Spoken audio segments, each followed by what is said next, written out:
अखंड न्यूज। मुक्ति एक सन्यासी के लिए, एक योगी के लिए समाधि है।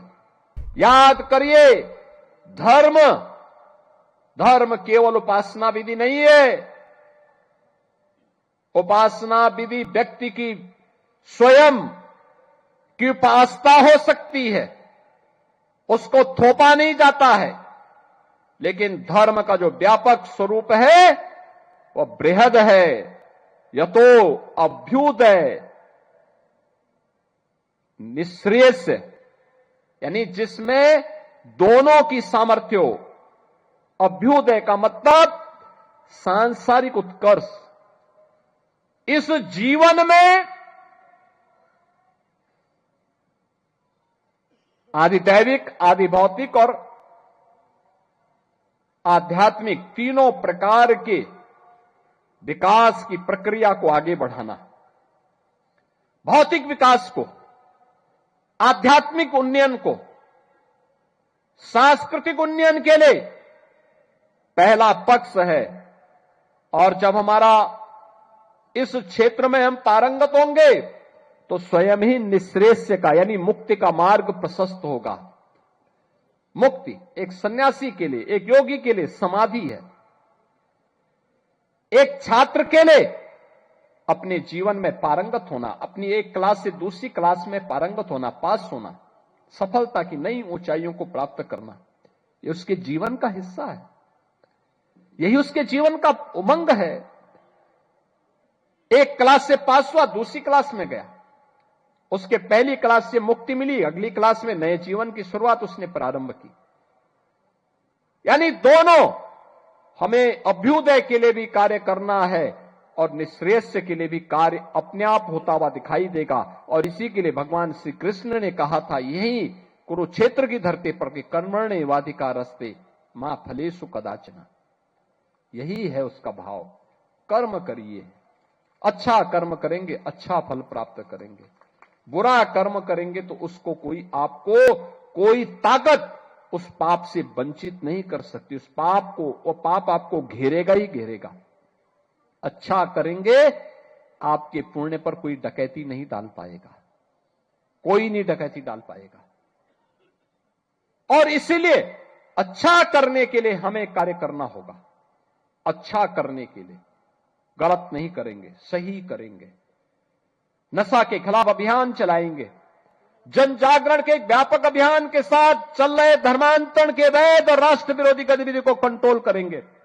डेमोग्राफी बदलने की जो साजिश हो रही है, लव जिहाद के नाम पर हमारी बेटियों के साथ जो खिलवाड़ किया जा रहा है, इसको रोकेंगे, सख्ती से रोकेंगे। जागरूक करेंगे परिवारों को संस्कारित करेंगे और संस्कारवान परिवार के माध्यम से एक सशक्त राष्ट्र के निर्माण की दिशा में जो प्रवर्तमान अभियान है, इस अभियान में हम भी योगदान देंगे। यह हमारे योगियों को, पूज्य संतों को और समाज के जागरूक नागरिकों को इस दिशा में आगे बढ़ना होगा। और इसकी शुरुआत होती है नशा के खिलाफ अभियान से। जो मैंने कहा, नशा नाश का कारण है, पूरी पीढ़ी को खोखला बना देता है, उसकी सोचने समझने की सामर्थ्य को नष्ट कर डालता है, उसे तमाम प्रकार के पाप कर्मों के लिए प्रेरित करता है। हमें इससे बचने की आवश्यकता है, उसके खिलाफ एक अभियान को चलाने की आवश्यकता है। और इस अभियान को अगर हम एक साथ मिलकर के चलाते हैं, सीमा पार से आने वाला जो ड्रग है, जो नशा है, वह देश के दुश्मनों की साजिश का परिणाम है। कोई जाने अनजाने में उसमें लिप्त है, उस अवैध कारोबार में लिप्त है, उसको वार्न करिए, लोकल पुलिस को अवगत कराइए, समाज को और उसके परिवार को अवगत कराइए। इस पाप की भरपाई तुम जीवन भर नहीं कर पाओगे। जो ये कृत्य कर रहे हो, इसके बारे में बताइए उनको। और नहीं मानता है तो समाज संगठित होकर के इसके विरोध में खड़े हो जाए। सामूहिक रूप से खड़े होना चाहिए। बहनों और भाइयों, एक योगी के लिए, एक सन्यासी के लिए, एक संत के लिए धर्म और राष्ट्र से बढ़कर के कुछ नहीं हो सकता। यही उसके जीवन का ध्येय होना चाहिए। उसकी व्यक्तिगत प्रॉपर्टी कुछ नहीं होती, धर्म ही उसकी प्रॉपर्टी है, राष्ट्र ही उसका स्वाभिमान है। अगर कोई राष्ट्रीय स्वाभिमान को चुनौती देता है तो हमें खुल करके उसके सामने आकर के खड़ा हो जाना चाहिए, उसकी चुनौती का मुकाबला करने के लिए खड़ा होना चाहिए। कोई धर्म के खिलाफ आचरण करता है, क्योंकि ऐसे तमाम कालनेमी होंगे जो धर्म की आड़ में सनातन धर्म को कमजोर करने की साजिश रच रहे होंगे।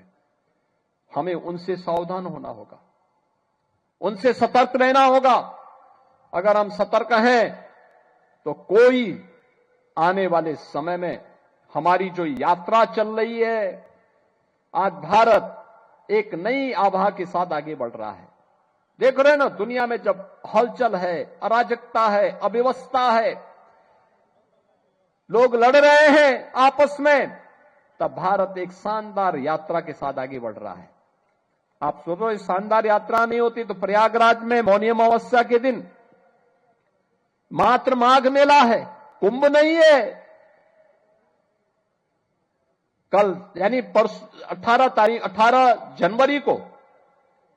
18 जनवरी को मौनी अमावस्या के दिन 4.5 करोड़ श्रद्धालु वहां आकर के संगम में आस्था की डुबकी लगाया है। 4.5 करोड़। और गंगा जल क्या